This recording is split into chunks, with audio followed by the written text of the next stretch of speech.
really take advantage of every single opportunity that comes your way. Say yes. Say yes to those things that are outside of the norm. Say yes to the things that maybe, make you feel a little bit uncomfortable and not sure if you can do it because you can. And you never know what saying yes to an opportunity will lead to.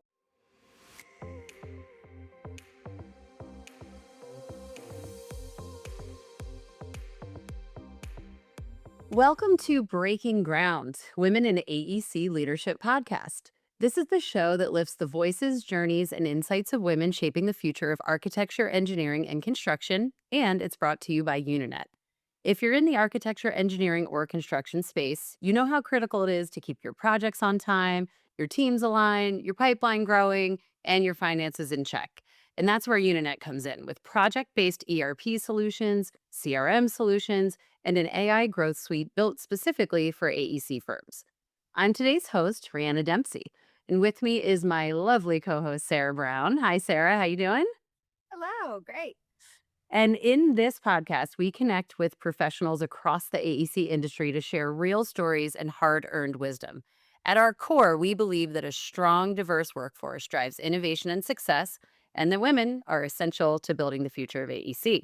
This is more than a conversation, it's a community focused on growth and lasting impact. Let's get started.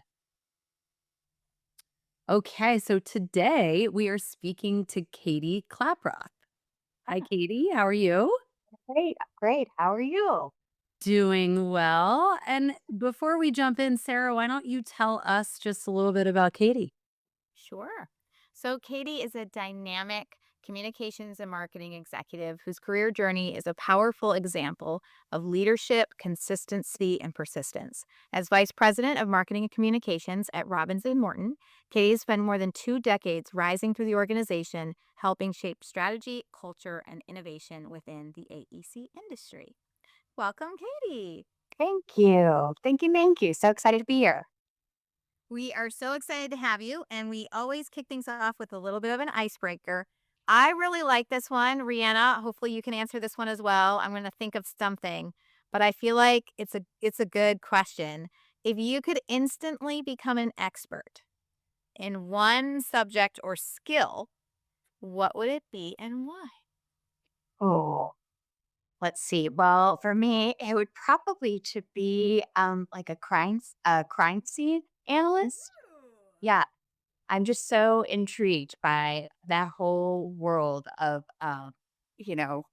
crime and mysteries and all of those kinds of things. So I would love to learn more about that and become instantly skilled and be able to be a part of that world. So I love that. I have watched like 7 million Law and Order episodes during yeah. my lifetime, so that very much speaks to me. Oh, qualified already. You're good. Sarah, I can answer that one. I would say, I mean, right now it would be give me all the AI training in the world because I'm trying to comb through it, but that's kind of boring. I feel like everyone wants that.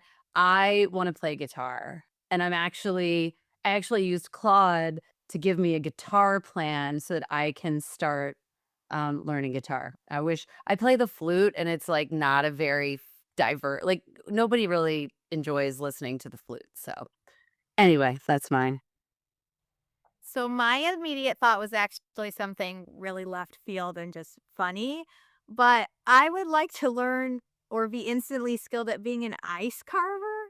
Like when I was Say in more, hospitality please. school, they have you take all these random courses and flower arranging and like all of this stuff. And I was like, man, you can make a ton of money and it looks fun other than it's cold as an ice sculptor person.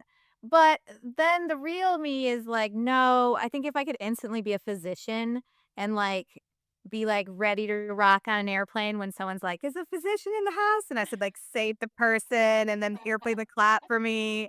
Like, I think, yeah, that'd probably be more useful than ice sculpting. But Those are very opposite, and the ice sculpting is hilarious. I did not see that coming, so there we go. There's a there we go. comedy for the show today. Yeah, so we've got a good variety of skills we'd all like to add to our repertoire here. Well, speaking of skills, Katie, you bring a lot to the table, and Sarah got to give your highlights. But if you could give our listeners just a quick 2-minute overview. And you can include personal and professional stuff, whatever Yeah. feels like it might be meaningful. Feel free to give us kind of your overview.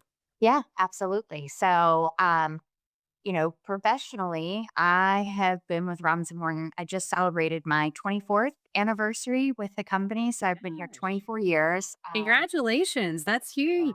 Yeah, thank you. So it has been a really fun journey. I started many years ago. I don't think I ever even knew that this was a field or something that was a career path. I went to school, I went to the University of Florida, and got my bachelor's degree in public relations within their school of journalism. And so I knew that that was kind of a world that I wanted to get into, but I didn't know that the AEC component or the AEC marketing, world even existed. And so, um, I graduated from school and actually had another job. Had been hired by Ford Motor Company right out of school, and that's what I thought I was going to be doing was marketing and promoting the dealerships across Florida, and that's where I thought my career path was going to go. And then I had about 6 months or so before I got started, and ended up, doing temp work, which was really kind of fun. You get to see places you wanna work and places you don't wanna work.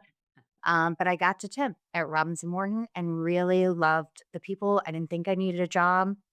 And then a few weeks later, Ford called me and let me know that they were gonna put my start date on hold for another year. So, I needed to find something else to do. So, I ended up, through some connections and things that maybe were meant to be, ended up at Robbins and had the chance to start at the company in the Orlando office where I still sit today. And I served in a lot of different roles. I really didn't start out as a marketing team member because it was the newest office.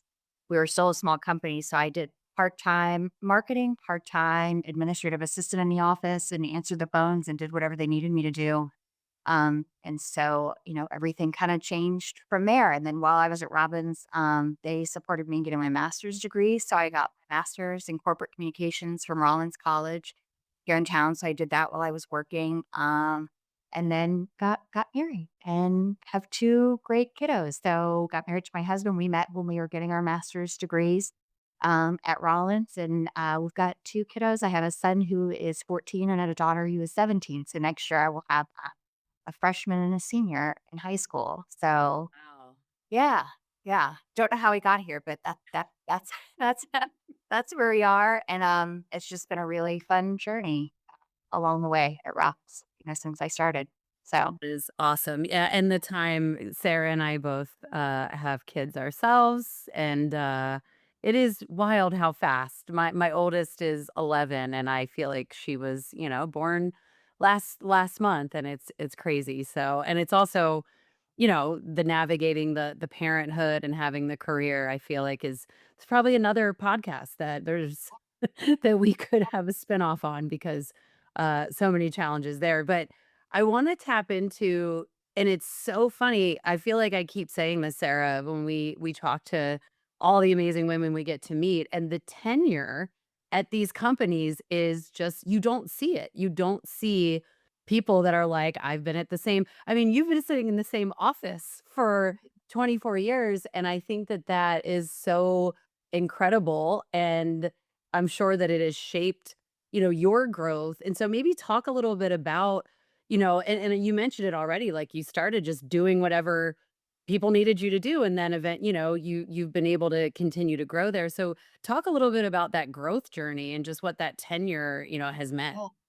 yeah. So, like you mentioned, I started at the very beginning and was doing a little bit of marketing and a little bit of office admin work. Because I wanted to do whatever it took. And we were such a small office here in Orlando when I first started. I think there were three or four of us in the office when we first started. So it just gave me the opportunity to wear a lot of hats, to sit in, listen to a lot of conversations, attend a lot of meetings. And I had a really great mentor. When I started here for the first 15 years that I was with the company. The gentleman who ran our Orlando office, Rocky Mimikin, was my boss and my mentor. And I know he definitely, took me to some meetings that I probably had no business attending, but I think he recognized that I wanted to learn, and so he wanted to give me that exposure, I think, to as many aspects of the business as he possibly could. So whether I was going to a pre-construction meeting after we were awarded a job and I could just kind of listen in to how that process worked, or whether I went to visit a job site with him and walked and talked to the team on site to kind of learn what they were doing on site, teaching me about the business aspect of, how do we run as a business? How do we make money on our projects? How do we function? He just recognized that I was interested in trying to learn as much as I could. And so he really was such a great mentor in feeding that opportunity. So anytime he asked me to do probably just about anything, I would say, sure. Whether I knew how to do it or not, I was going to give it my best shot.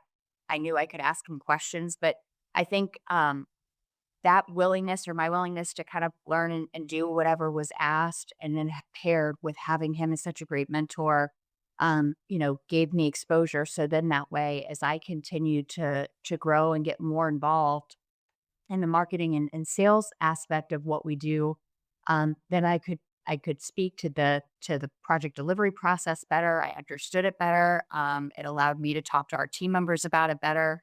And then eventually, he told me, if you really want to keep advancing in the company, you're going to have to sell some work. And so that to me was a very foreign concept because, we have a seller doer model here at Robins Morton. And so most of our sellers are operational leads. And so to have somebody, who really doesn't have an operational or construction background, we don't have many folks like that that are going out selling work. But he again really encouraged me and pushed me out of my comfort zone to do that, and establish some relationships with some clients, and eventually I was able to do that. I was able to sell work for the company, establish new clients that we still have today, and that's something that I'm really proud of. And so I think, again, just wearing different hats, getting exposed to things, kind of taking risks, and maybe doing things that felt a little bit uncomfortable and outside of what my typical role would have been here, gave me the opportunity to grow within the company, grow as a person, and then become somebody that I think others then felt comfortable working with, confident in working with, and gave me a good opportunity to see things in a different way as my role changed here at the company. So I I love that story is amazing, and another key component, I think, the mentorship piece. We've heard that from a lot of women that we speak to is like, I needed, early on that person to recognize that I had the talent, or like in your case, you wanting to learn, being in those meetings. And so during your tenure, do you think, because just my dad has a construction company. I actually, my first job was working for a commercial developer, and I, like, look back and I didn't meet a single woman until, like, the 3rd year that I was there. It was like, there just weren't any, yeah, and it was fun, but it's like, it's so important that, you have males that recognize, "Oh, just because this person is a female and we don't see a lot of them, I see something in them, I wanna help them grow." Have you seen the dynamic in terms of the ratios kind of change from that first day you were sitting in the Orlando office? And, how have you seen it maybe evolve from, 24 years ago to now? Are there more women in the industry, and how, just kind of talk a little bit about what you've yeah. seen? Absolutely. So I think absolutely I've seen the ratios change because you're right. When I started 24 years ago, I would go into a room, and there was not another female in the room. I was typically the only one who was there in those meetings. And so over time, I think it's happened slowly over time, but I think today there's absolutely a shift in the ratio, in a variety of roles. I think obviously in what I do in the marketing communication side, it still tends to be primarily, a female kind of focused role. But I think on the field side and on the operational side, I have definitely seen a shift on that side. Far more women who are out in field running projects, in those leadership roles, and having a voice both on the project leadership level and within our organization at a leadership level as well. So I think it's something that will continue to evolve and change. And I'm excited to see what that looks like in the future. But it has definitely been a shift in a very positive direction since I started all those years ago. That's great. It's great to hear. Yeah. One thing that's kind of stood out to me while you were talking is,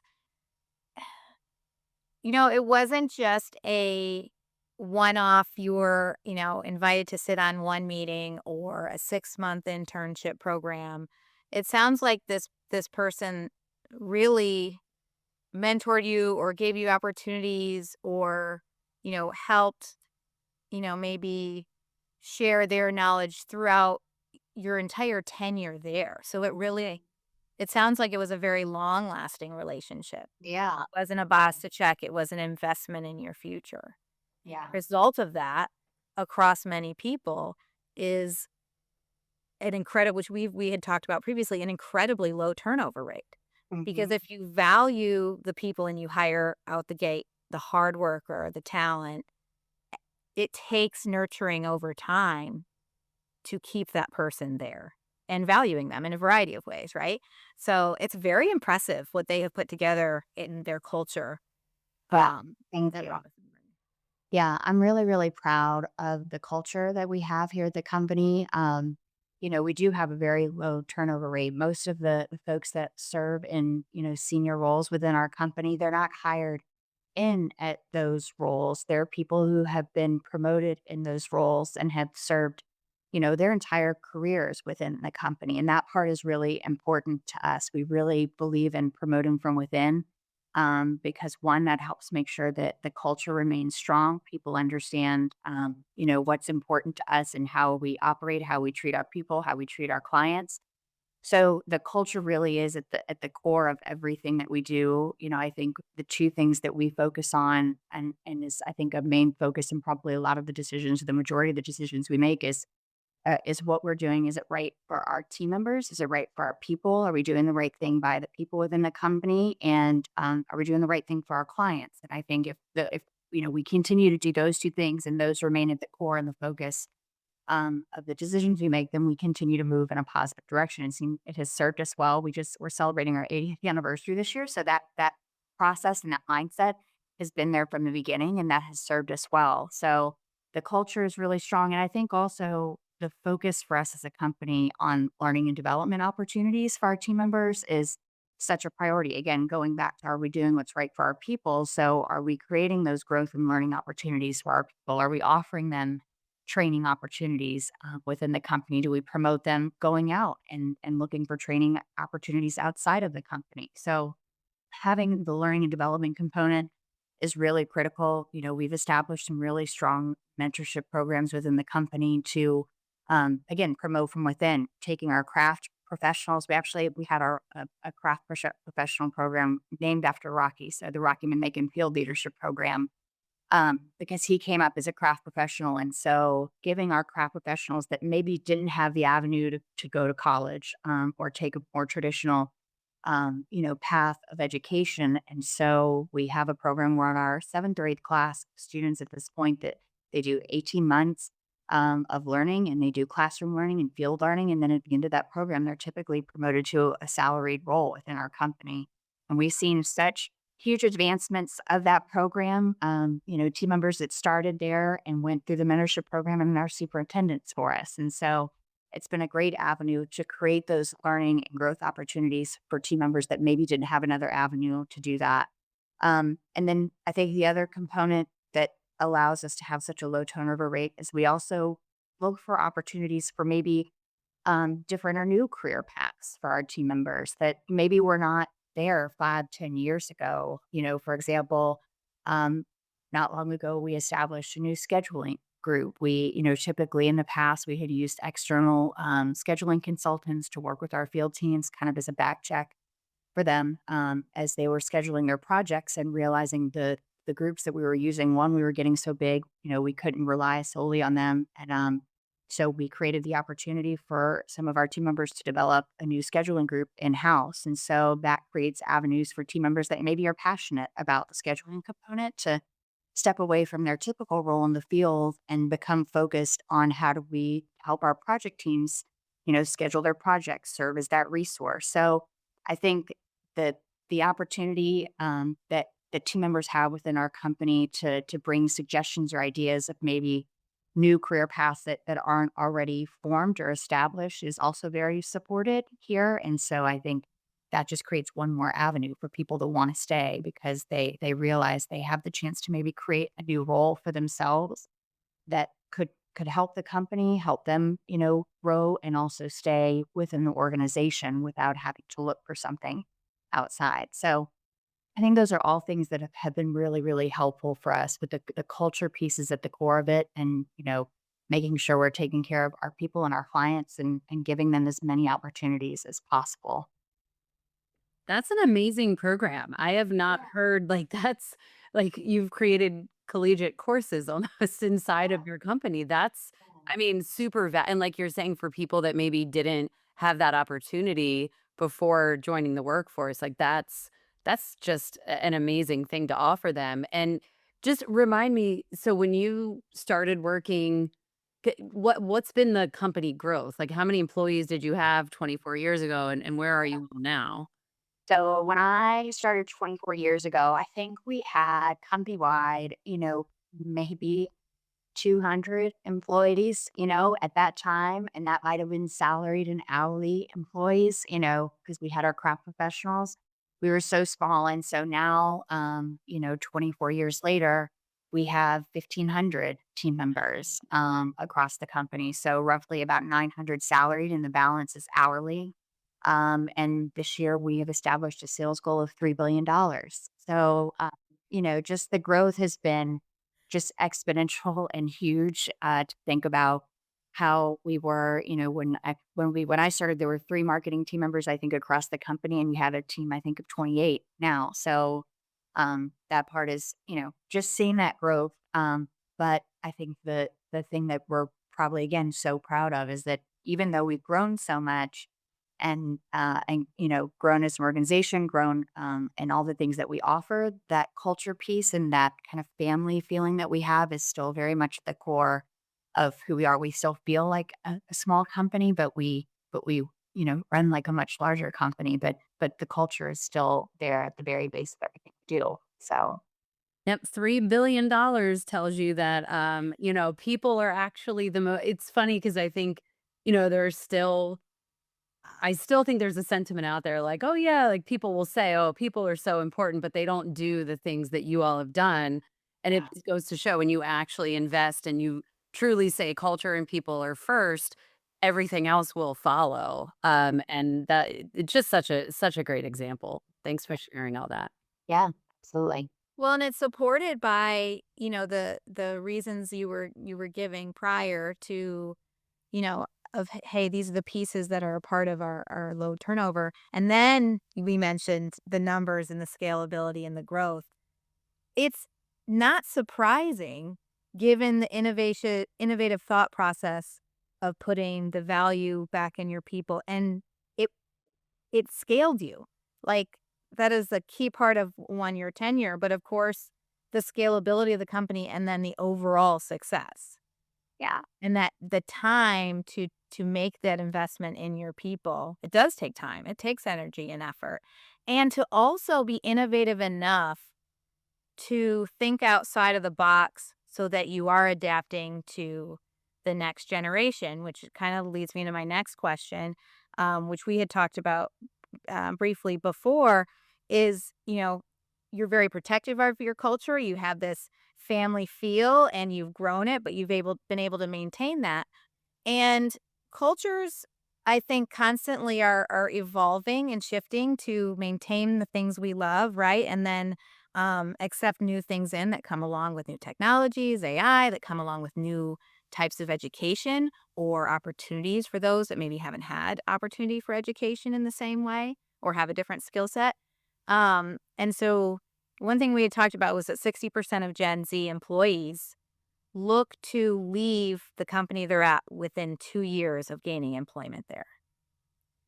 Um, so to have essentially that next growth opportunity waiting in the wings. yeah, And what's interesting is you've really shared about how you have created growth and development within your own company and kept that familial feel. So why would you not want to stay? And it doesn't mean they're going to get an immediate promotion. It doesn't mean that work and effort isn't there, but that you've created other opportunities for growth to Right. evolve that. Yeah. Yeah, I think, again, I know so many, like you said, kind of the younger generation, they think it's that idea of instant gratification. I think that is so much of what they see now, obviously through social media and through, all of the online shopping, all the things that are just instantly available to us. So the idea of having to wait or put in the time before you are promoted to the next role is maybe not as appealing, as it once was, or the norm the way that it once was. And so, again, I think about the next generation and the things that, I think are important for them to keep in mind before they make that jump to whatever the next job is or the next best thing is really sitting down and thinking, like, have you maybe taken advantage of every opportunity, given to you, or said yes to trying a new role or trying a new location? I know for us, especially, a lot of our younger team members have to move, from project to project and location to location. And sometimes that can be a pain point, but we also try to share that as a great learning experience because you get to be somewhere different. You get to learn something different. You get to work with a different team, a different client. So taking advantage of every opportunity, and if at any point you sit down and you're asking yourself, did I take advantage of every opportunity? And you say no, then you may want to pause or you make that shift or you jump somewhere else.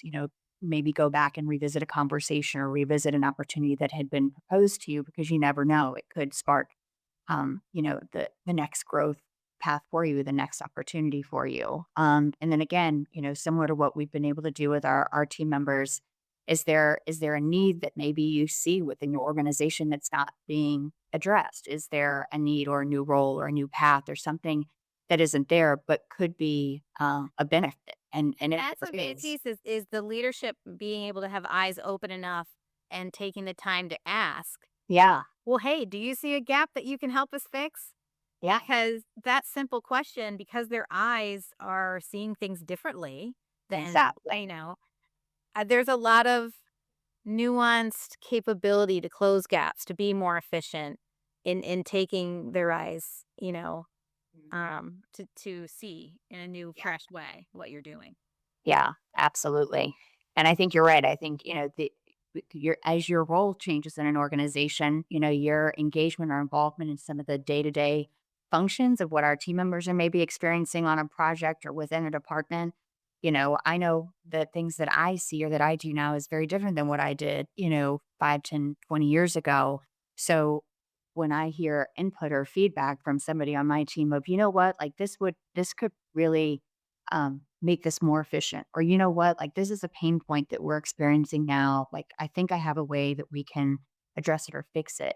It is really up to executives and our leadership to listen and take that input or take those suggestions and ideas and and give those younger team members the chance to kind of run with it. Obviously in a way that is safe and is not gonna, do harm, but it's just giving them the opportunity to run with those ideas and suggestions because again, you never know what it can do for your organization and what it can do for that team member that they feel like they're being listened to and heard. So Sarah, this sounds really familiar. Sorry, I just can't help it. But it's just interesting, Katie, because Sarah was not doing this job that she is running customer advocacy for us. The job didn't exist. And I'm just cracking up as I'm listening to her talk because I'm like, wait, you actually did this. She brought it to our attention that there's this whole area that we're not, able to invest enough in. And we literally created this role for her and we wouldn't have this podcast without her jumping in and facilitating all of this. So I completely agree. And Sarah, you have actually lived that out yourself here at Unanet. And I do think it's, having that open door and listening can create really great things. So I just had to call that out because it was too perfect not to. So yeah. amazing. Well, and it takes both outlooks, right? Because if you didn't take the time to listen or, Yes. you know, blew me off or, you know, weren't open to something new. That whole attitude of just being open to what we don't know or see or that's evolving, especially with, AI and all the technology enhancements. It really does take kind of eyes on both sides to go, I see you. Let's see how we can make this better all in, Yeah. you know? Yeah. Yeah. Exactly. Yeah. And I love the 2 years to me. It is funny that you're talking about instant gratification, Katie, because I mean, it very much feels like we're just getting more and more. You look at LinkedIn and these Mhm. stories of some of the early people early in their careers who just assume, yeah, like, oh, it's been a year and now I get a promotion. Like, Right. that's not how this normally works. So it again, that's another podcast topic we could branch off to, but I know they like us to stay around 30 minutes. So let's maybe bring it home with if you could just give one piece of advice to all of our listeners, just based on your experience, what you've seen, just any final thought that you would want to share. Yeah. My biggest takeaway or my biggest thought to share is really take advantage of every single opportunity that comes your way. Say yes. Say yes to those things that are outside of the norm. Say yes to the things that maybe, make you feel a little bit uncomfortable and not sure if you can do it because you can. And you never know what saying yes to an opportunity will lead to. So that's my last piece of advice. Just say yes to those opportunities and it could create something really amazing for you in your career journey. So, Well said. I could not agree more. Very well said. Well said. thank you. Thank you. Thank you.